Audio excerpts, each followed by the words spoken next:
Hi everyone, welcome back. I'm Michael Sandler, your host on Inspire Nation. If you've ever wanted to heal by thought alone without drugs or surgery, or shift your life by shifting your mind, then do we have the Placebo Effect show for you.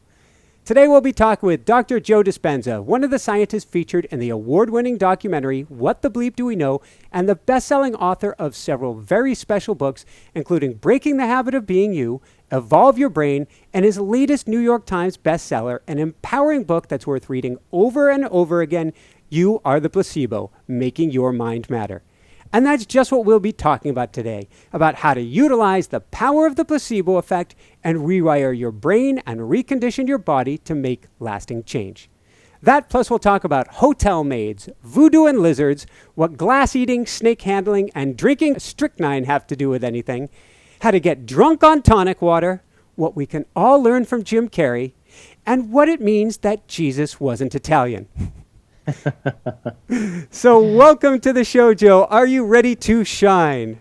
I am very happy to be with you, Michael. Very happy to have you here, Joe, and a mighty woohoo for being on the show.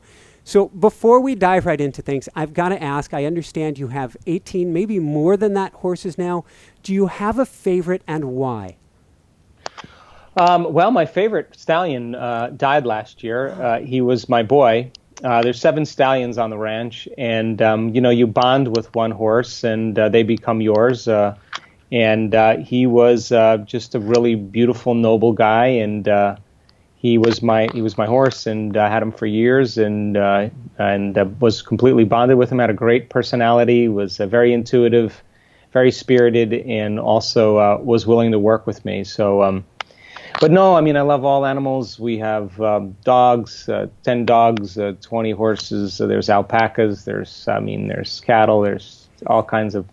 I'm going to have to do my best to keep my wife, who's the producer of the show, from listening to this segment, because the number of animals she wants will be up there with you. Yeah, I don't even know. I can't even count how many cats are on the. There's over 200 acres there, so it's a big place, and a lot of activity going on. Yeah. Excellent. So let's dive from there and go back, not quite to the beginning, but maybe the first time that I first saw you. How did you end up in the movie What the Bleep?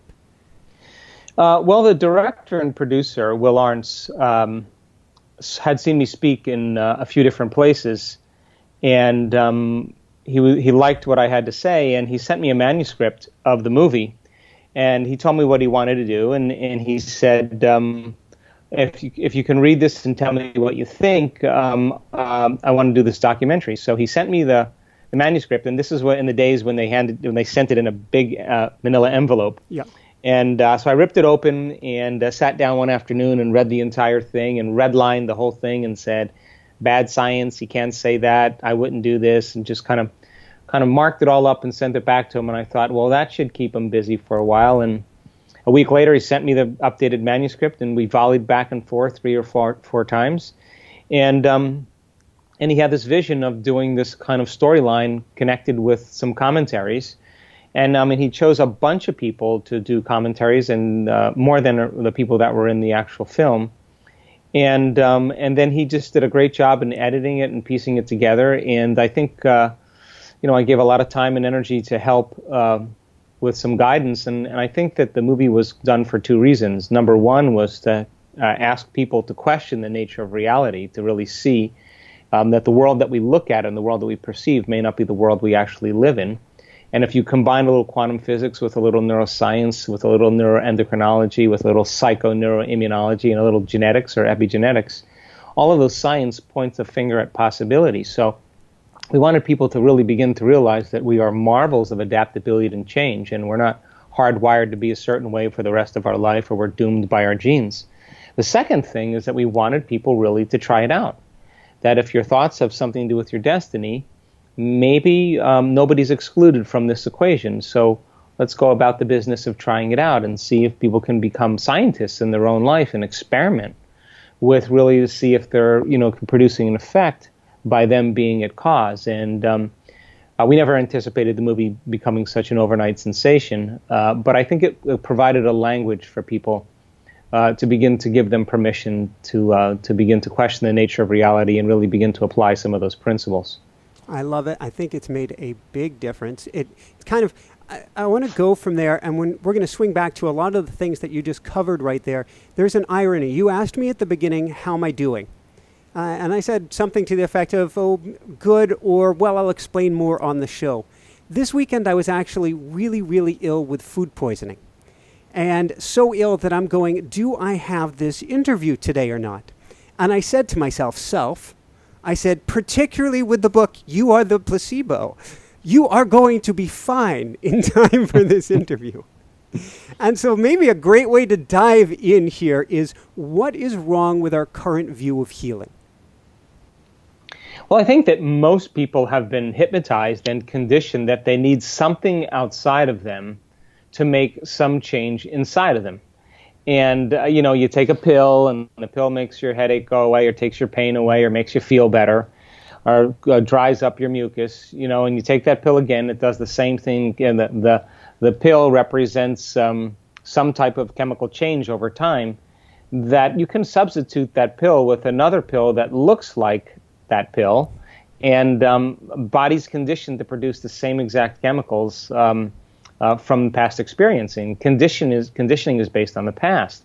But when they take the pill, then they begin to expect an outcome. And as they begin to expect an outcome, they begin to anticipate some future reality based on the past. And expectation, for the most part, is based on the future. So you have conditioning based on the past, expectation based on the future. And if you assign meaning to what it is, you say, hey, this pill will dry up your snot, or make your stomach stop hurting, or make your pain go away, and you have a picture and they show you diagrams of what it does, you'll begin to assign meaning to it, because you'll say that's exactly what this pill is going to do. So you have an intention behind it. Well, when you combine all three of those things, you begin to condition people to expect, by them understanding what they're doing, that they can begin to produce an effect without anything outside of them. So can you take away the sugar pill or the saline injection and teach people how to do the exact same thing? And instead of relying on something external from them, they begin to rely on the innate capacities of the body to heal itself. And I'm happy to say that it's actually teachable. In a strange way, this sounds like law of attraction with a pill, and then taking away that pill. Well, I think the law of attraction has been pretty much overutilized, but let's think about it like this. I mean, let's ask the question. I mean, how can you give someone a sugar pill or a saline injection, or perform some false surgery or procedure? And a certain percentage of those people will accept, believe, and surrender to the thought that they're getting the actual substance or treatment. And they begin to program their autonomic nervous system to make their own pharmacy of chemicals that matches the exact same chemical they think they're taking. So the question is the inert substance that's doing the healing, or is it the thought that's doing the healing? So then that pill is a symbol, and that symbol represents a new potential in the quantum field called getting healthy. If the doctor's enthusiastic and they tell them what the pill does, and the person's in the right state of mind, the person will begin to feel hopeful and inspired, and start to feel gratitude and joy, and start to feel free, and start to feel better. And when you combine a clear intention with an elevated emotion, you begin to change a person's biology from moving into the past to moving into the future. So let me pause you to repeat that one more time. A clear intention with a positive emotion. An elevated emotion. An elevated emotion, a heart-centered emotion, like gratitude or thankfulness or appreciation or love or joy or inspiration or empowerment. And it's that combination of a clear intention, which is an act of a mind, an elevated emotion, which is the language or the vocabulary of the body, that begins to change a person's state of being, because thoughts are the language of the brain and feelings are the language of the body, and how you think and how you feel creates a state of being. So most people, their brain is organized to reflect everything they know in their life. Their brain is a record of the past. It's an artifact. So then most people think in the past, and feelings and emotions are the end product of past experiences. So if you're feeling the same way every single day, it means nothing new is happening in your life.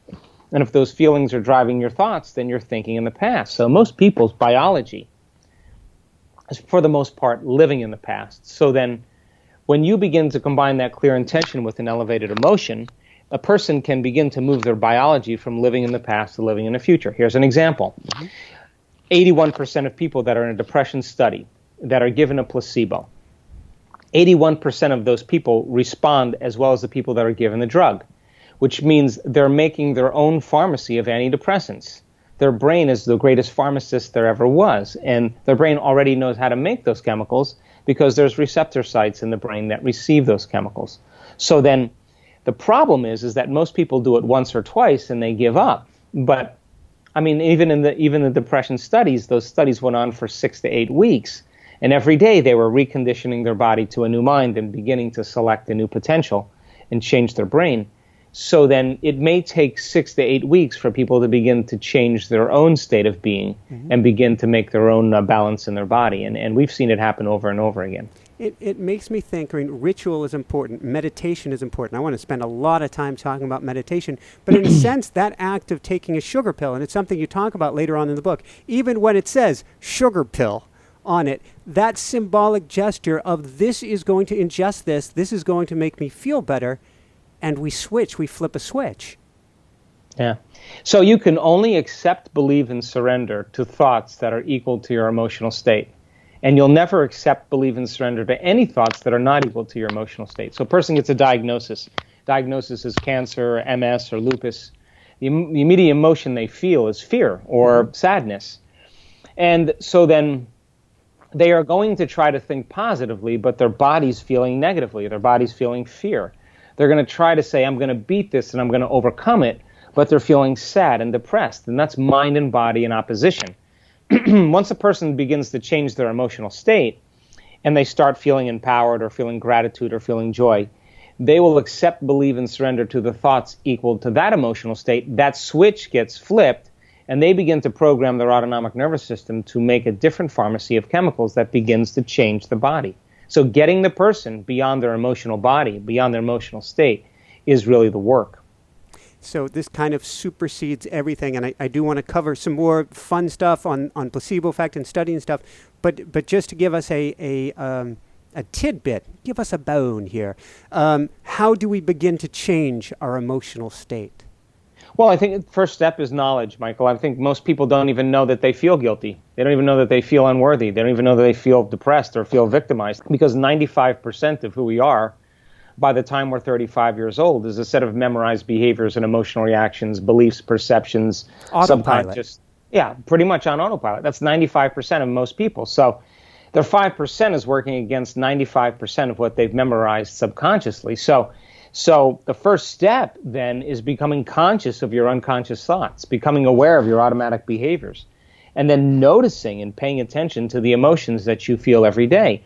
And as you begin to observe those states of mind and body, it means you're no longer the program. Now you're the consciousness observing the program, and you begin to objectify your subjective self. You begin to pull out of your biology.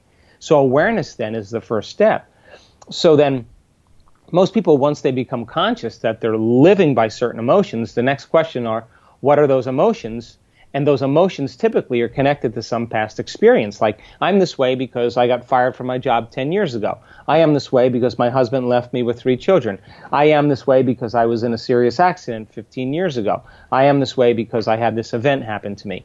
So then what that means from a biological standpoint is that that person has had a reaction to some experience.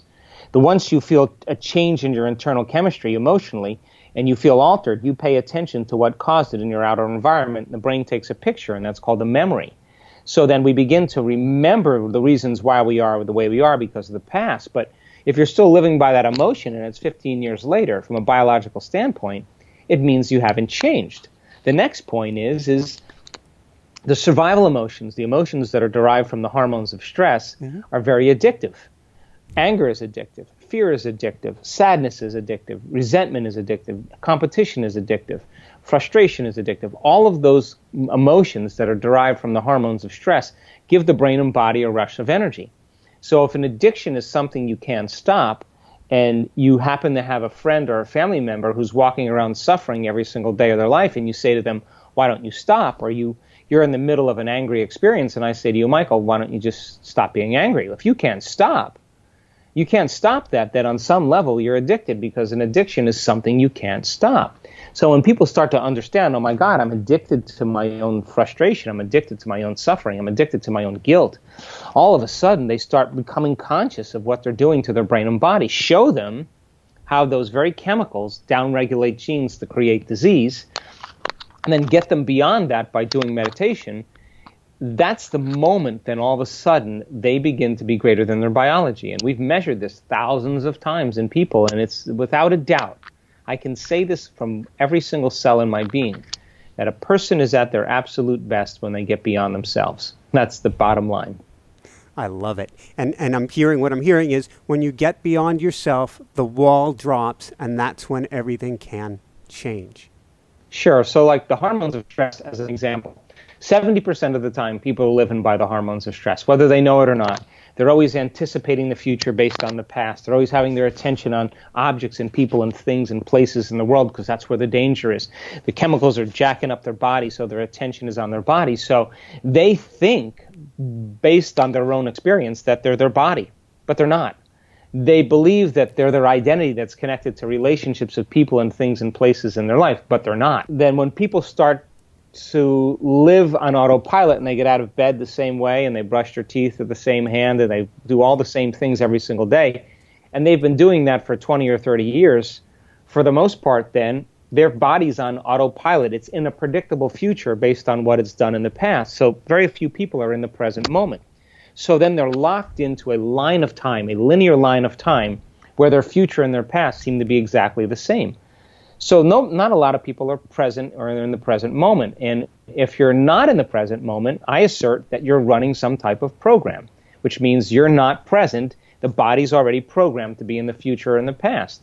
So then in the elegant moment of meditation, and we can predict this now on a brain scan, there comes a moment where a person forgets about their body. They forget they're so involved in their inner world that there is no body. They forget that they are an identity. They're not paying attention to the people they know and the places they go and the things they have to do or the things they own. They become no one. They become no thing. They go to nowhere, and they forget about their appointments and their past, and they become no time. And that is the moment they become pure consciousness. That is the moment that they begin to disconnect from their biology. And who you are, to answer that question, is a consciousness that's manipulating the brain and body to produce different levels of mind. And only when you are pure consciousness can you begin to change your body. Only when you are beyond your body can you heal your body. The body can't heal the body. You have to get beyond your body to heal your body. In order for you to create some new experience in your life, you got to get beyond the problems in your life. In order for you to create some new future event in some future time, you got to get beyond predictable linear time. And so if you're going to heal your body by thought alone, if you're going to create some experience in your life by thought alone, if you are going to create some new event in your future by thought alone, then you have to become thought alone. And that is the moment when you become pure consciousness, where you are nobody, no one, no thing, no where, and no time. That is the moment that you're no longer constrained by those laws. That is the moment your consciousness, free-willed, subjective human consciousness, merges with the quantum field, the objective universal consciousness. Mm-hmm. And when they come together and you come back to awareness, you take a piece of it with you and you become more like it. You become more willful. It has an amazing will. You become more mindful. It has an infinite mind. You become more conscious. It has a great consciousness. You become more loving. It's a lover of life. You become more giving. It's a giver of life. Its nature becomes your nature. And so teaching people how to do that is the art. So then when you understand that we now know that there's certain ways to do that help people get there faster. I'm going to have to call this a woohoo moment when you reach that place. It sounds like, in a sense, one way to think about it is we're stuck, we're anchored, we're this giant block of granite, we're completely immovable until we pump in, I don't know, hydraulics, water, whatever it is, and we get this thing floating up above it, and then all it takes is a tiny little push with a finger, and it's going to completely shift. Exactly, and I think that getting people, look, we just did an event in Munich last weekend, or the weekend before last, and we had a large community of people in this event, over 700 people, and by that, we started on Wednesday. By that Friday, they broke through, and when that occurs, not only is the person's energy changing, but the energy of the entire room is changing. We're measuring that, and now all of a sudden, boy, there's available energy for healing. There's available energy for creating a future. There's available energy for healing past scars and traumas. There's an available energy to do really supernatural and uncommon things. And I think that as we kind of make that journey deeper into that quantum field, or that that realm of possibility, I think that when we keep doing that, I think we carve a path really in our brain neurologically, like we're creating a highway to get there. And I think it's a skill. The more you practice it, the better you get at it. This goes in several different directions for me, because one of the things I was thinking is, I was reading your book and I was reading about your events and the spontaneous healing, if there's not a better term for it, the shifts that were occurring in people. Is there's a frequency change among everybody there that helps bring everybody gets in sync. There's a coherence that's going on. We had Howard Martin on this past week with Heart Math. We've got some coherence going on here amongst everybody. Conversely, when we're home alone, when we're outside, say, New York City, there's a different type of coherence or incoherence going on. How can we use the resonance of those around us? That sounds wrong. Is there a way to tap into the positive resonance of those around us to help us to heal? Well, the answer is yes and yes. I think, first of all, people have to understand what coherence is and what incoherence is. I think that, for the most part, the hormones of stress, again, living in survival, the moment you begin to become agitated or impatient or judgmental or resentful or frustrated or bitter or sad or guilty or whatever, what happens is the primitive nervous system switches on, and you're mobilizing enormous amounts of energy for some threat in your external environment. So you can run from a predator, so you can hide from a predator, so you could fight a predator. And that's really good for the short term. I mean, all organisms in nature can tolerate short-term stress, but the problem is that when you keep turning on that stress response and you can't turn it off, now the body begins to move out of balance, because stress is when your body's knocked out of homeostasis. So when you turn on that stress response and you can't turn it off, now there begins to become some breakdowns in the body. So now you keep racing the heart because of traffic, because of your teenager, because of your finances, but there's no predator back there. But you're turning it on as if you're being chased constantly by some predator. The problem with that is that all of a sudden the heart, that should beat coherently and rhythmically, starts to beat very incoherent. It becomes arrhythmic. It becomes disintegrated. Its rhythm begins to change.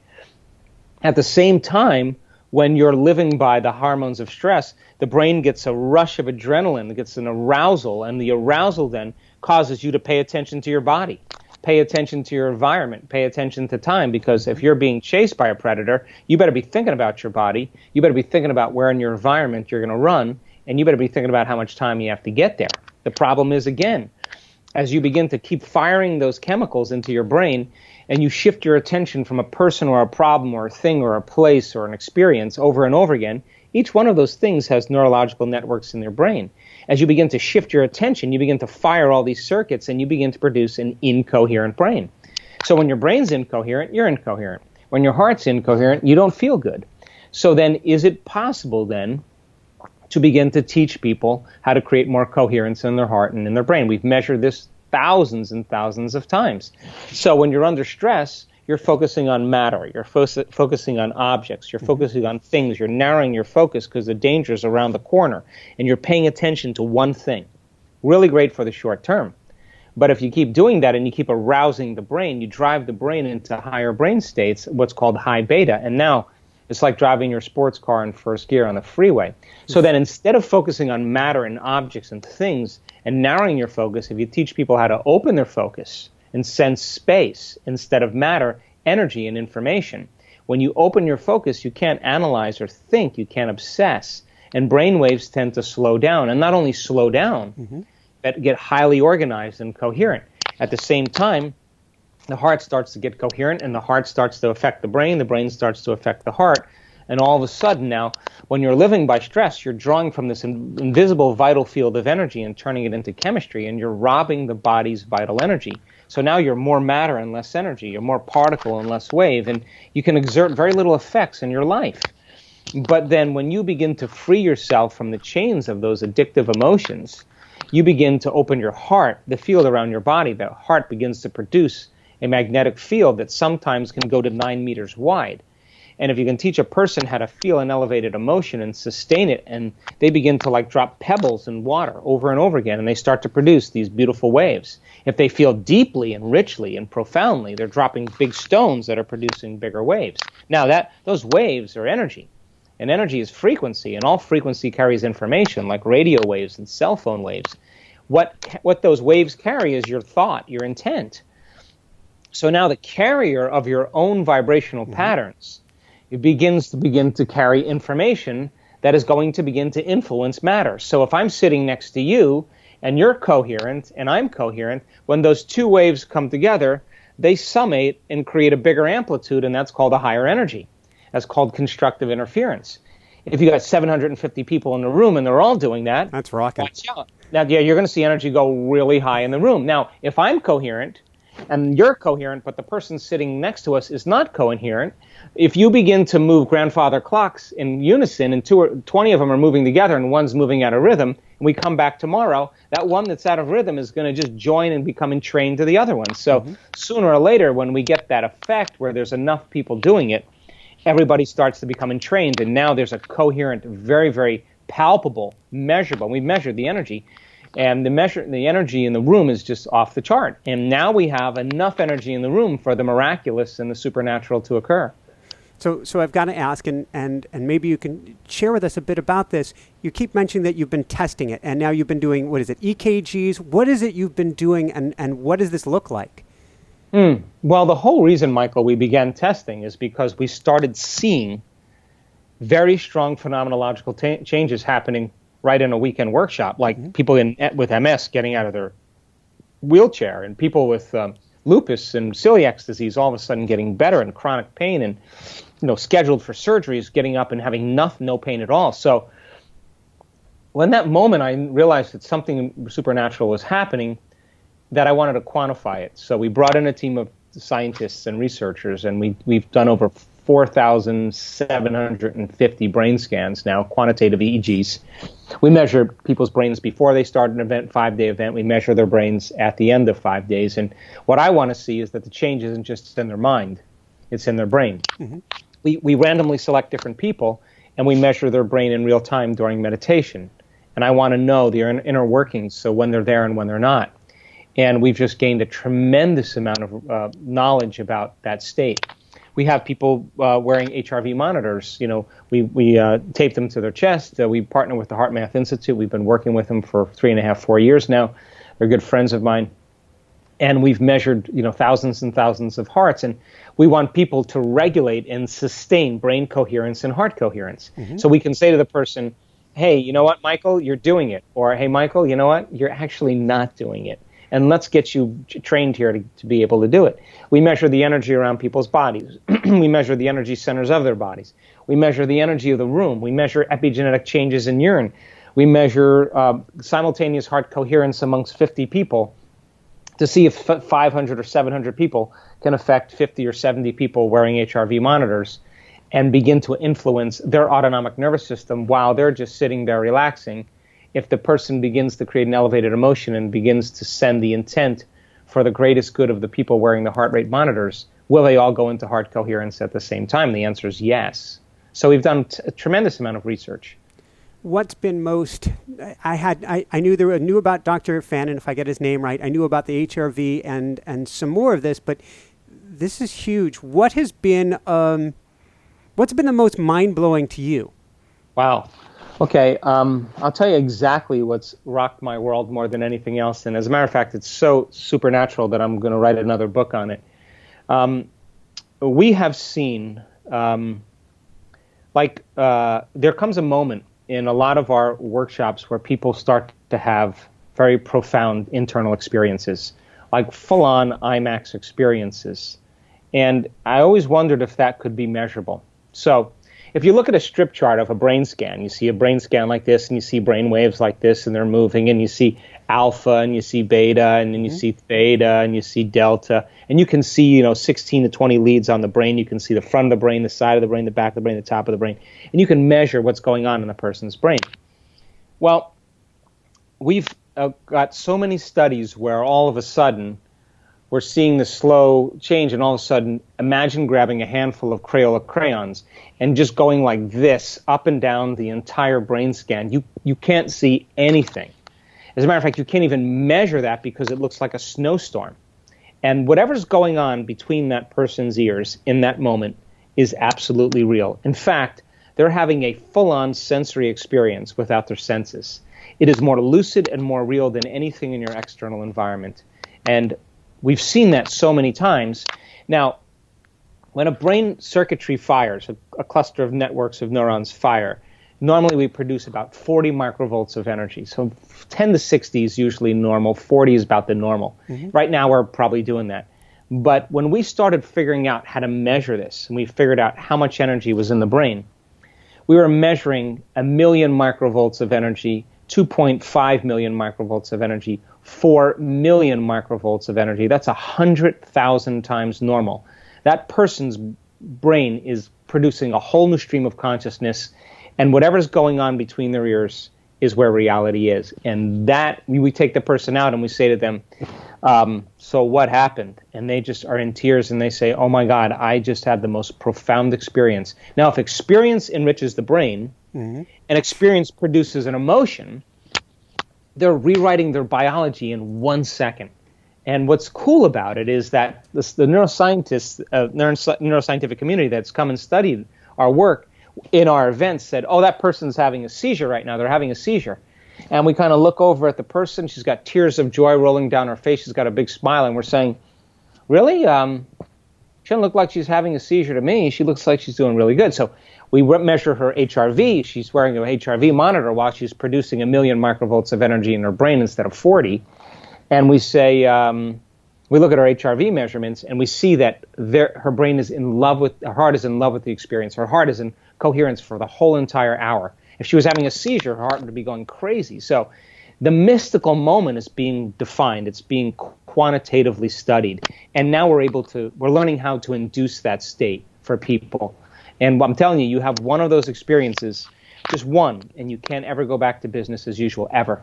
And you can't say that the person can't make their brain do that. It's actually happening to them. It's interesting. I've had a couple near-death experiences, which obviously you cannot go back from. But in the here, whatever here is, I once had a group chanting experience that I actually, you say you can't go back. I stuffed it down in my memory because it got so weird on me that I tried to force a stop to it because I wasn't in an environment. It sounds like your clinics are, where you're encouraged that this is okay. Go through this. You're going to be fine. And I'm like, my arms are flying around. Everything's going weird on me. I got to stop this. I'm rocking everything, and I just tried to squash it, which was really uncomfortable. Yeah, and people say they want the unknown and they want the mystical. But I'm learning that a lot of people want it on their own terms. And a lot of times an unknown is you can't predict it. And it's going to be, for a lot of people, it scares them, And so we work pretty diligently with our students, and we ask them, of course, we prepare them that when the unknown happens to surrender to it. And when they finally do, this is the other outstanding thing, like I used to think that delta brainwaves was deep sleep. Mm-hmm. Now we're seeing people producing millions of microvolts of energy, and they're in their deepest, their body is sound asleep. But their brain is fired up. So there's no resistance. They're surrendered to such a degree that the body is out of the way. And we know this, that when people start to have those transcendental moments and they start to resist or they start to contract, their brainwaves move up into alpha or higher into beta, and that's the moment they lose it. So bottom line is, when the mystical happens or the unknown happens, surrender to it, because it'll always be the ride of your life. Woohoo! Let's go from there. Before I want to talk about the meditative side of things. Before I do that, I want to just briefly ask about Sophia and seeing without eyes. Yeah, that's not the first person now that has actually had this experience. Again, we're back to consciousness being a non-local phenomenon, and we've selected her as one of our trainers because she is a very, very intelligent person, but she's also very mystical.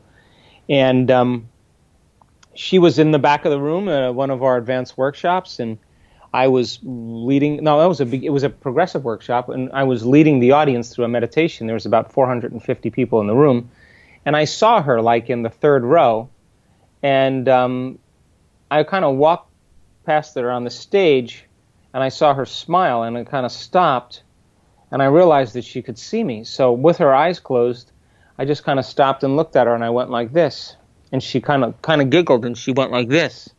She waved. For those who can't see this, you waved and she waved back at you with her eyes closed. Yeah, she waved back at me with her eyes closed. And so then I had some corporate trainers on the other side of the room, and they were kind of facilitating the meditation, and I just kind of called them over. I waved my hand over, and they came walking over. And I took my finger and I pointed right at her. And when I pointed at her, she waved to all three of the people on the stage and started laughing, And so they were looking at me, and I said, when you focus on the unknown, you get the unknown. She's seeing without eyes. So the next event she came to, she was sitting way in the back, way in the back.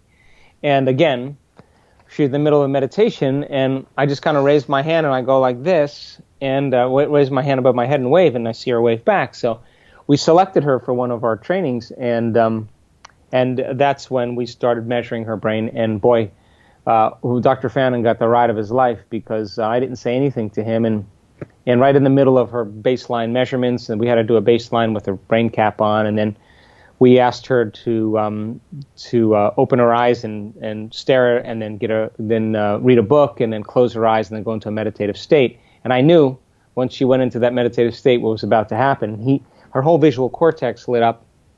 And Fannin said, oh, you see, she's visualizing. And she had music buds in her ears, and she was in that transcendental state.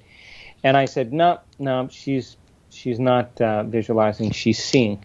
He said, what do you mean? And with her back to me, she was like up there, like 6-8 feet in front of me, and we're on the computer screen. With her back to me, I just raised my hand and waved to her, and she reaches up behind her head and waves back to me, and he just freaked out, and he couldn't believe it. He said, what is going on? I said, she sees without eyes. And so then she was seeing 360 degrees, and then she came to another event, and I started writing numbers on the back of the board on the stage, and she was way out in the audience, and she was able to read those numbers. So, I mean, how far down the rabbit hole do you want to go? Once you become pure consciousness, you're not constrained by matter in any way. Consciousness can become mobile, and that's what we are. So let's go from there and talk, if we can, a bit about how we start to tap into consciousness, or begin to go down the rabbit hole on our own. Yeah, I mean, look, we're wired for this. I think we make it way more complicated than it really needs to be. I think it would make sense that if you're spending 70% of the time, Michael, living by the hormones of stress, and your attention is on your outer environment, your attention is on your body, and your attention is on the future, the predictable future, the familiar past, wherever you place your attention is where you place your energy. So for the most part, that's who you believe you are. So it would make sense then that in order for you to begin to tap into greater levels of consciousness, it would be a good idea to sit down and close your eyes and disconnect from your external environment, less sensory information coming into your brain. Play soft music in the background or put earplugs in your ear. That's less information coming from your environment. So your attention moves from your outer world to your inner world. Sit your body down and make it sit still and not let it get up and do things so it can experience things, to feel emotions, to eat, to smell, to do whatever, to taste. And if there's even less sensory information coming in because you're not moving your body around, then you're getting beyond your body. And if you're not thinking about tomorrow or the next day or your emails or your appointments or what happened yesterday or the emotions, and you can work on the present moment, that's the moment where you begin to fall into possibility, because in the quantum field, all potentials exist in the present moment. So then teaching people how to find the sweet spot of the generous present moment and allowing them to unfold into this realm, this infinite field of possibilities as a thought, that's when they begin to get beyond their body, their environment, and time, and that's when they begin to connect with a greater level of awareness. And our students, we've measured this now, our students can change their brainwaves and slip into this state in like 2 seconds, 4 seconds, 5 seconds, 9 seconds, 12 seconds, 13 seconds. We've measured it, and it's not like, hey, I'm getting to the quantum field before you. It's just kind of like, I know how to do this. And they've done it enough times, and we've been able to reproduce it now, and so a lot of people have the skill to be able to do it. And then to be able to linger there without thinking about your face or your wardrobe or your name or your gender or what you're going to eat or how long it's going to go, getting people past all of that stuff, that is when the magic happens every time. So the matter doesn't produce much of an effect on matter. It takes a long time for matter to influence matter. But when you become pure consciousness, consciousness is the epiphenomenon of matter, and that's when you can begin to exert greater changes on your body or on your life. Well, thank you. I want to talk a bit more about meditation. I want to talk about a pragmatic question for you. What do you say to people who say, well, and in the book you talk about, you have some beautiful description of both how to meditate, a little bit on when to meditate, talking about early morning, evening as being perhaps the best times to meditate. But what do you say to people who say, in order to fit meditation into my busy schedule, I'd have to lose sleep?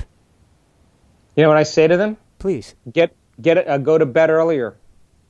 I mean, look, if you want your sleep, we run events, right? Yep. And we sometimes, our events, when we run our advanced workshops, we start at 6 a.m. And some of our advanced trainings, sometimes if we're going to create the mystical experience, we have people up at 4 because of brain chemistry. And I always say the same thing to the audience. Hey, look, those doors close at 4 o'clock. I'm starting the meditation. If you don't make it in by 4 o'clock, I'm not going to take it personally. It just means you want your sleep more than the mystical. It means you want your comfort more than the unknown. It means you want your coffee or your shower or your cell phone more than you want to experience a new experience. So then people say, yeah, I have to wake up early. Well, we'll go to bed early. And well, I can't make time for it. Well, then that's a good reason why nothing will ever change in your life, because you probably don't have a lot of time for anything. So then make it a priority, and then, get out of bed. Don't meditate in bed. Get out and go sit somewhere and do it properly. And we've just replicated this model so many times over and over again that when people actually finally start to do it, they realize the hardest part of all of this is making the time to do it. Making time for your precious self to be a work in progress, to really invest in yourself, is to invest in your future. And I always say the same thing.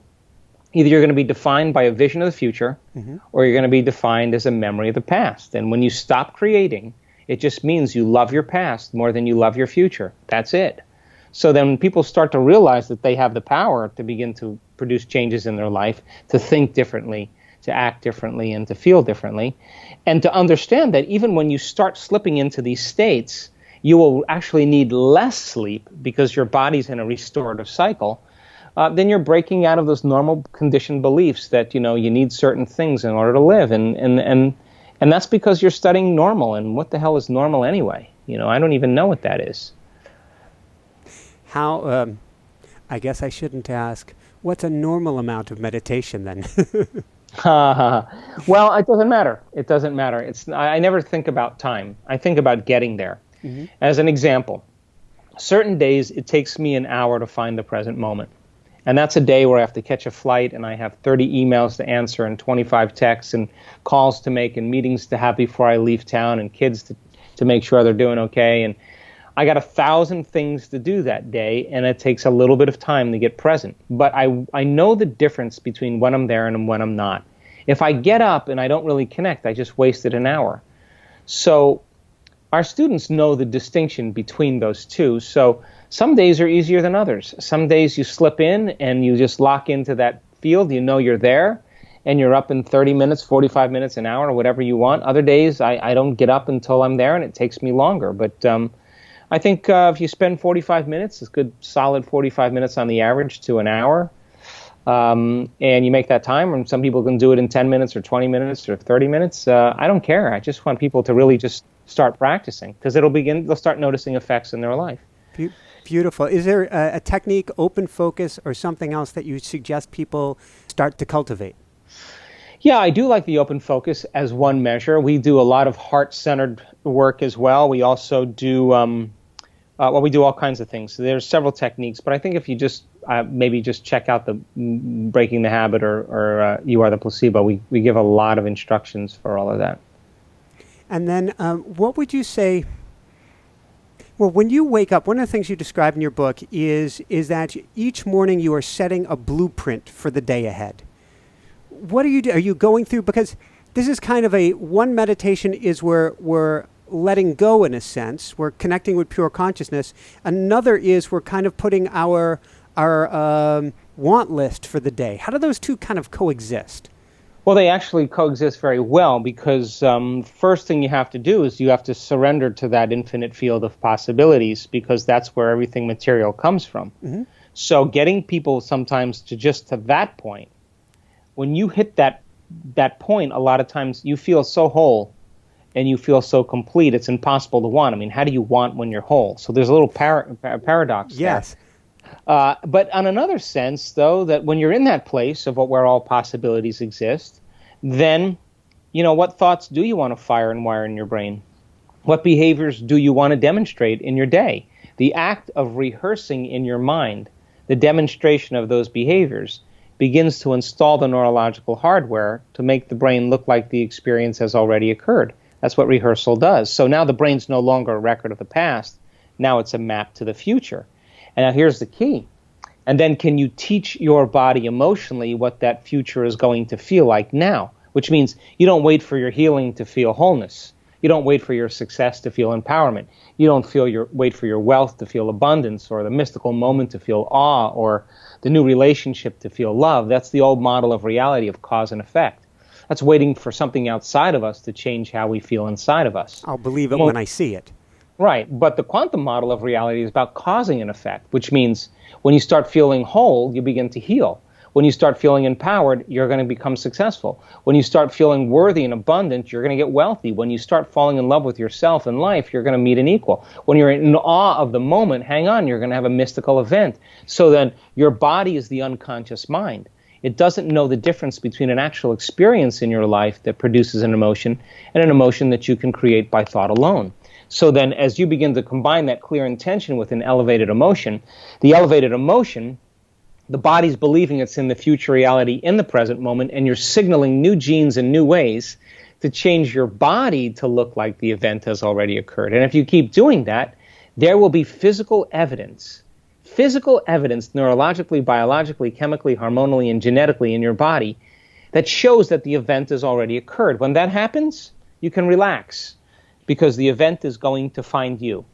And it's going to come in a way that you least expect. That's the beauty of the unknown. If you can expect it, it's nothing new.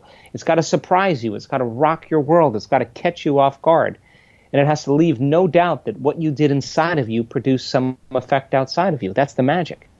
Woohoo! So what advice would you give to parents today to help their kids to tap into this? Well, we just did a fabulous teen workshop just this weekend in Austin, Texas. We had 100 kids there. And boy, these kids they were so amazing, Michael. We had a big staff meeting this morning, and I briefed my whole staff, and half of them were crying. I mean, it was spectacular. Kids don't have the baggage that parents do. I mean, they just get it. As a matter of fact, when they start figuring it out, they start thinking about their parents and thinking, what are you doing? I mean, if you know this, why aren't you doing it? And I was on the phone last night with a 16-year-old kid, and he's 16 going on master. This kid he's been in my work since he's been 7 years old. Mm-hmm. And I mean, I have the most incredible conversations about quantum physics and multiple worlds theories and neuroscience. And this guy he's all in. And so children, they don't really pay attention to what you say. They pay attention to what you do because of mirror neurons. And so the greatest way to teach your children is to be the example of everything you want them to be. Number one. Number two, teach your kids how to be emotionally intelligent. Teach them how to shorten the reaction time to events in their life. If they can't shorten their emotional reactions, and those emotions last for days or weeks or months or years, then they're in their past because emotions are their past. And that's when they get stuck. Show them by very simple ways, simple instructions. Pick something that's within the realm of their acceptance and have them start working on it every day. And just see if they can produce an effect. Get seeds, place them in different pots. Have little kids put all of their negative emotions in one seed, put all their love and nurturing and kindness in another seed, and don't pay attention to the other seed, and have them do it for 10 minutes a day. And at the end of a week or 2 weeks, the seed that's getting all the hatred and the anger and all that stuff gets maggots and dies. The seed that's getting all the love and the nurturing, the coherent energy sprouts 2 weeks before it's supposed to germinate. The other seed is somewhere in between. Children, you give them the facts, they interpret the laws. That kid, when they start feeling angry, will think about that seed and they'll say, no, living by this emotion isn't loving to me. My daughter said it when she was a little girl. I watched her little brain turn, and I saw her getting frustrated, and I just watched her stop and think about those seeds, and she said, nope, living by that emotion isn't loving to me. And now she's 26 years old. She was 6 years old at that time, and every decision she makes at this time in her life, she asks her question, will this be loving to me? I mean, they figure it out. They get it. Woo! So, question we asked, a few quick wrap-up questions. First one of my favorites. What personally brings you the greatest happiness, or what I call the woohoo factor? Oh, without a doubt, watching human transformation. I don't think there's any greater gift than to help people. I think we're innately wired to nurture and to care and to give. I think that's what we are. I think everything around us confuses us into feeling separate and competitive and hateful and fearful and judgmental and suspicious and prejudiced, all those things that the news and the media remind us of. But, I mean, my greatest joy is witnessing human transformation, to contribute in people in that way. And boy, I tell you, I've seen some of the most amazing stories and healings and transformations in people. And I say to my staff, this is why we do what we do, for those people, and it's the greatest gift for me. It's the greatest feeling I've ever had. Awesome. What's the most exciting thing coming up on your radar? Wow. Well, we're going to publish a study. We took 120 people and we measured their cortisol levels and their immune response. We were measuring a chemical called IgA, immunoglobulin A. And when cortisol levels go up, Michael, the immune system goes down. And so we took 120 people and we measured their cortisol levels at the beginning of a 5-day event. We measured their IgA levels. We put them through 4 days of training. We had them elevate their emotional states. And I wanted to see if they created an elevated emotion, if their cortisol levels would go down and their immune system would go up. And amazing, at the end of 4 days, their cortisol levels diminished 3 standard deviations. And their IgA levels went from 52.5 to 87. That's epigenetic changes, that's scientific history. And IgA is the primary defense against bacteria and viruses in your body. It's better than any flu shot. So in 4 days, people were able to stimulate their immune system. Now, as a result of that study, we'll publish a paper. As a result of that study, we are going to measure the 25,000 different genome sequences in our students. And next year, we're going to measure telomere lengths in all of our students, and to see if we can reverse their age. Awesome. And it's just the beginning. Awesome, awesome, awesome. So, yay, because you're connecting things that they said could not be connected. You're connecting those dots. Yeah, and here's the inspiring part for me. You don't have to be a Buddhist monk. You don't have to be a minister. You don't have to be a nun with 40 years of devotion. You don't have to be a rabbi. You don't have to be an academic or a scholar. Common people around the world are doing the uncommon. If people's tumors are shrinking by 40% in 2 months, then there must be a tumor suppressant gene that's activated. And if we can correlate that gene with their behaviors and the things they're doing with the diminishing of that tumor, we are giving people permission to heal. Woohoo! Thank you so much. Okay, couple quick questions. First off, where can people go to find out more and to find your beautiful book and events coming up? My website is drjoedispenza.com, drjoedispenza.com. We have events all over the world. I'll be in Toronto this weekend. I'll be in Philadelphia in December. We're going to be in Europe and all over the world in the next few months. Fantastic. And any last words of wisdom you want to share with people? Oh, yeah, try it out. Don't wait for science to give you permission to do the uncommon. When you do, you make science another religion. Go out and do the uncommon and do it repeatedly and have science come and study you. And I think that everybody has the ability to do this. Beautiful, beautiful, beautiful. I can't thank you enough, Joe, for this, for the work that you're doing. I'm like on the edge of my seat looking for what comes up next and what you do. So thank you so much. Thank you, Michael, for the work that you do and being the messenger, too. Woohoo! Woohoo! For everyone out there, this is Michael Sandler saying, be well, have fun, be your own placebo, and make your mind matter. And shine bright. Woohoo! Thank you so much. Thank you. Thanks so much for watching. If you enjoyed it, be sure to like below. Also, leave your comments. Have some real fun with it. Subscribe to our channel where you're going to get more great videos, more interviews coming up. And check out our website, inspirernationshow.com. That's where you'll find tips, blogs, information, videos you won't find anywhere else, and useful and helpful resources to really help you kickstart your life and to shine bright. Thanks so much again. Thank you for your support. Like, comment, subscribe. See the website. Thanks so much and have fun. Of course, shine bright.